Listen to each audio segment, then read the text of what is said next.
All right, ladies and gentlemen, welcome to the Garage Gym Athlete Podcast. Jerred here with Joe Courtney. What's up, Joe? What's up, man? Hitting up some more problems from the community. I got 99 problems, but a Garage Got Gym more than ain't 99. one. Yeah, we got a lot. So two different people, I at least have submitted this, maybe more. So almost the opposite of a previous one that we did about, hey, I'm good. I don't need my neighbors talking to me. This one is kind of the opposite, and it's about loneliness. We had at least two different people submit something about being lonely in the garage gym. One person was saying they were a college athlete and post-college elite athlete. They're 37-year-old single mom now. They really thrive with physically present teammates. And after the pandemic, very sick of or over the lack of real life human connection. Another person had something similar. They like to work out with people. They said it just seems to really help them with motivation and getting the work done and stuff. So, to be honest, that's a tough one. It's a tough one in the garage gym or home gym space. A lot of people, I think, work out at home kind of for that reason. Like they want to be alone or they don't want, a lot of people have training partners, but they don't want that. A lot of people, are unnecessary things. So, what do you ever get lonely, Joe, training in any No, training situations you've trained in? no. But for the most part, we train alone. I mean, sometimes Liz would join. Back in Bahrain, we went to the main military gym, but like there were times I had the entire outdoor gym space by myself, and I was completely okay with it. I don't really need it. I've just gotten to adapting to just working out alone. I have noticed that when I do work out with someone, there's a difference, and it can be pretty fun. Like whenever I go to Texas with you, or there's other times where you just might train with somebody, and it is fun, but it's more of like an event and not like an everyday training session. Like I still like to be able to do my own thing at my own pace by myself. That social side is just kind of fallen to the wayside. I'd rather have like I train to train, and then I'll be social to be social, not socially training. Yeah. And I think training partners are huge. I wrote an article a long time ago about like how to push yourself when you're training alone. Cause I think that's probably my biggest concern when training alone is that I'm just I'm not trying as hard as I should, cause you don't have a benchmark. And for a long time when I was first, when I first kind of started in fitness back in the day, I always had a training partner, someone I was going to the gym with. And they were, right around my level. And like, one of us would be stronger than the other person in a certain category, or one of us would be better at like, that like competition really helps, and it helps you both perform a little bit better. And so I think that's really important. If you're looking for more performance, a training partner is something that's really helpful.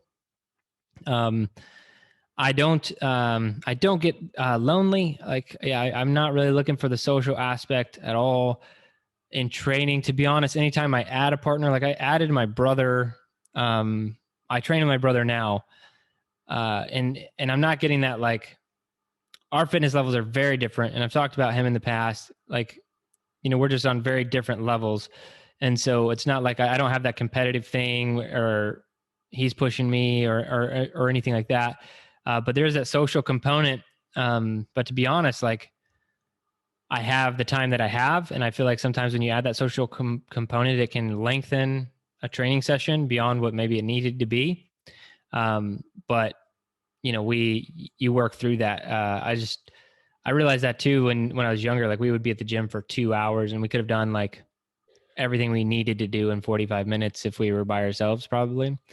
But that doesn't really answer the question of what do you do if you are lonely. And so there are some things that you can do. One, you can get a training partner. I think that it can be somewhat difficult, but if it's a neighbor, a friend, a family member, somebody who can meet you, and it doesn't have to be every day, I think is a big like thing that you should know. Like if you can get your training done by yourself most of the time, but then there's like 1 day a week or 2 days a week where somebody comes over, or maybe it's different people even like, hey, you come over on my conditioning day, you come over on my strength day. Just invite people over who might be interested in doing these things. The only thing I would caution is like, you don't want to get yourself in, like, walk yourself into some sort of coaching situation, like where you're coaching somebody. Like I'm doing that with my brother, but I care a lot about my brother and I want him to succeed and I want him to do well. So I'll help him modify movements.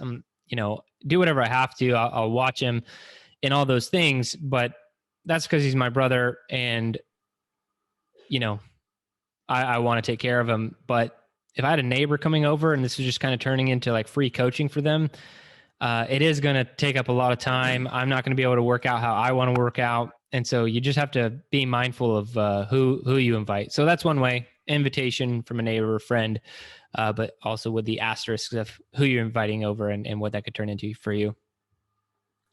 Yeah, I think having like either a weekly, bi-weekly, bi-monthly, whatever meetup of something, whether you go to a gym to do a class, there's plenty of those spaces around. A lot of times we get this feedback in like people who sign up for membership and they like want to go back to their CrossFit gym or their space because they just want to be around people. And it's like, okay, if you just still want to be around people, but you have this garage gym and then the setup, then maybe just kind of space those out to scratch that itch every once in a while. Do your Saturday, our program is only 4 days a week. So instead of meet yourself Saturday or Thursday, then go do a class somewhere, get your social thing. And then maybe then you'll find somebody like, hey, maybe come over on Tuesdays and we'll do this strength session together and kind of thing.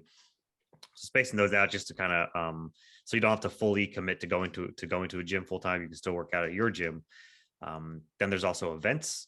Especially like being a part of our community, people link up so much in our community, whether it's, interacting on the Facebook group or starting your own group chats. There's been a bunch of side group chats and accountability things to people that are doing our training and off to the side, but then they meet up for events and we get people posting probably once a month that like, hey, I'm going to be in South Carolina to do this event in a couple of weeks. Who's going to be there? Who's interested? Or I just signed up for this in 4 months.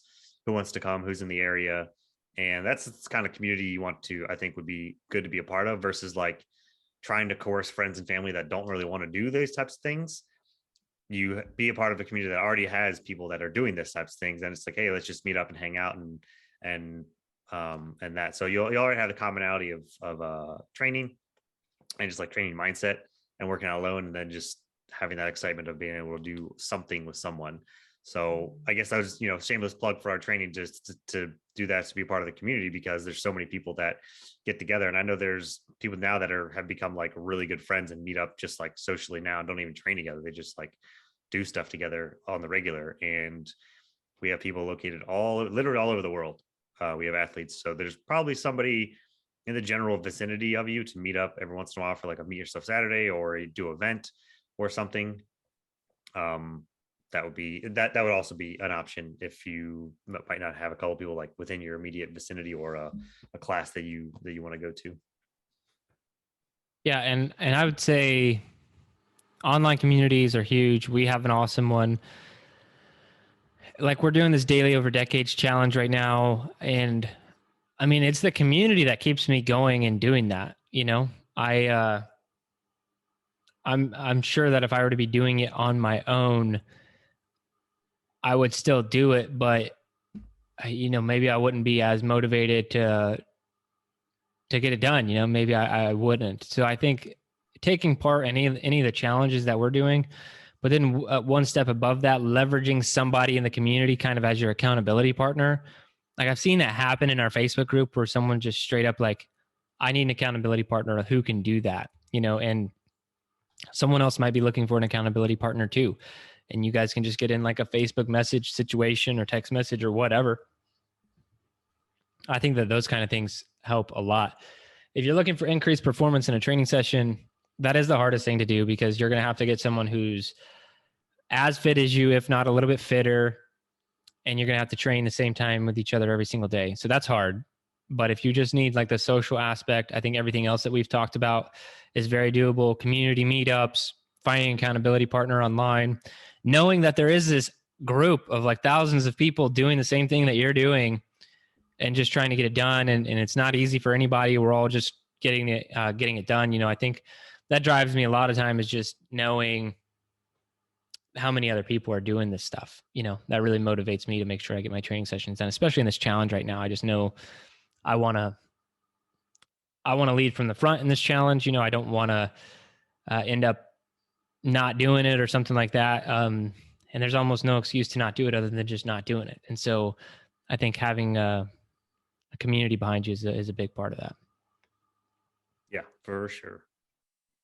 All right. Well, that's it for this problem. If you guys do have a problem, go to garagegymathlete.com. You'll see a bunch of different ways that you can contact us there. And you can submit via email. Pretty simple. We don't need a more formalized form than that. Just say, hey, here's a problem. I'd love you guys to cover it on the podcast. And we will mark it, add it to our list of problems that we want to cover.